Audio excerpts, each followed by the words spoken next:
கோட்டக் மஹிந்திரா பேங்க்குக்கு ஆர்பிஐ விதிச்சிருந்த தடையெல்லாம் நீக்கிட்டாங்க. இனிமேல் அந்த பேங்க் வழக்கம் போல ஆன்லைன் மூலமா அவங்க கஸ்டமர்ஸை புதுசா என்ரோல் பண்ணலாம். அவங்க கஸ்டமர்ஸ்க்கு கிரெடிட் கார்டு இஷ்யூ பண்ணலாம் அப்படின்னு அனௌன்ஸ்மெண்ட் கொடுத்திருக்காங்க. கோட்டக் மஹிந்திரா பேங்க் மேல ஆர்பிஐ என்னென்னலாம் ரெஸ்ட்ரிக்ஷன் போட்டிருந்தாங்க, எதனால அந்த ரெஸ்ட்ரிக்ஷன் வந்தது, இப்போ என்ன காரணத்தினால அதை லிஃப்ட் பண்ணிருக்காங்க அப்படிங்கறதெல்லாம் இந்த வீடியோல டீட்டெயிலா பார்க்கலாம். கடந்த ஏப்ரல் 24, 2024ல ஆர்பிஐ கோட்டக் மஹிந்திரா பேங்க்குக்கு ஷாக் கொடுக்குற மாதிரியான ஒரு அனௌன்ஸ்மெண்ட்டை கொடுக்குறாங்க. அதுல கோட்டக் மஹிந்திரா பேங்கோட ஐடி மேனேஜ்மெண்ட் எதுவுமே சரியா இல்ல, அவங்களோட டிஜிட்டல் டேட்டாஸ் எல்லாமே லீக் ஆகுது, டேட்டா செக்யூரிட்டி எல்லாம் ப்ராப்பரா இல்ல, அவங்களோட ஐடி மேனேஜ்மெண்ட் மொத்தமா நிறைய சிக்கல்ல இருக்கு, அதெல்லாம் சரி பண்ண சொல்லி அவங்க கிட்ட நாங்க நிறைய முறை வார்ன் பண்ணிட்டோம். ஆனாலும் அதை பத்தி அவங்க கவனிக்காம இன்னுமே அப்படிதான் இருக்காங்க. ஸோ இதனால கஸ்டமர்ஸோட டேட்டாஸ் எல்லாம் திருட்டு போறதுக்கோ இல்ல லீக் ஆகிறதுக்கோ வாய்ப்புகள் நிறைய இருக்கு. இந்த மாதிரி அவங்களோட இன்ஃபர்மேஷன்ஸ் எல்லாமே அவங்க சரியா மெயின்டைன் பண்ணாததுனால அவங்களுக்கு நாங்க ஒரு தடை விதிக்கிறோம் அப்படின்னு ஒரு அனௌன்ஸ்மெண்ட் கொடுத்திருந்தாங்க. ஸோ இதன் மூலமா அந்த பேங்க்குக்கு என்னெல்லாம் ரெஸ்ட்ரிக்ஷன்ஸ் வருது அப்படின்னா, அவங்களோட ஆன்லைன் சர்வீஸ் மூலமா புதுசா எந்த கஸ்டமர்ஸையும் அவங்க என்ரோல் பண்ண முடியாது. அது நெட் பேங்கிங் மூலமாவும் சரி, மொபைல் பேங்கிங் மூலமாவும் சரி, அவங்க ஆன்லைன் வழியா புது கஸ்டமர்ஸை என்ரோல் பண்ண முடியாது. ரெண்டாவது விஷயம், புது கிரெடிட் கார்டு எதுவுமே அவங்க இஷ்யூ பண்ண முடியாது.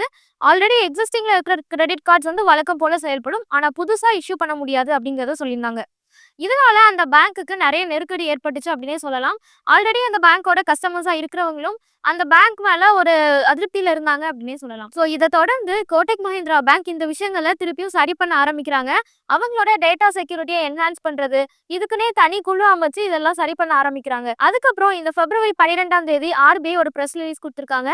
அதுல கோட்டக் மஹிந்திரா பேங்க் போதுமான நடவடிக்கைகள் எடுக்க ஆரம்பிச்சிட்டாங்க. ஸோ அவங்களோட நடவடிக்கையில நாங்க சாட்டிஸ்ஃபை ஆயிட்டோம், இனிமேல் அதை அவங்க ப்ராப்பரா மேனேஜ் பண்ணுவாங்க அப்படிங்கிற நம்பிக்கையும் வந்துருச்சு அப்படின்னு சொல்லி இந்த பேனை அவங்க லிஃப்ட் பண்ணிட்டாங்க. அதனால இனிமேல் பேங்க் புதுசா கஸ்டமர்ஸை என்ரோல் பண்ணலாம், கிரெடிட் கார்டு இஷ்யூ பண்ணலாம் அப்படின்னு எல்லாத்துக்குமே அவங்களுக்கு ஒரு கேட் ஓப்பன் ஆயிடுச்சு அப்படின்னு சொல்லலாம்.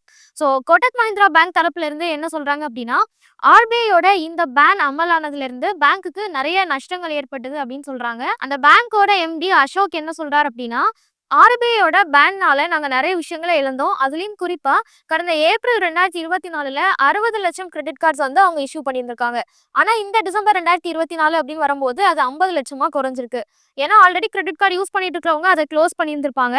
அதே மாதிரி புது கிரெடிட் கார்ட்ஸ் அவங்களால இஷ்யூ பண்ண முடியாததுனால அந்த நம்பர்ஸ் அப்படிங்கிறது ரொம்ப குறைஞ்சிருக்கு அப்படின்னு சொல்றாரு.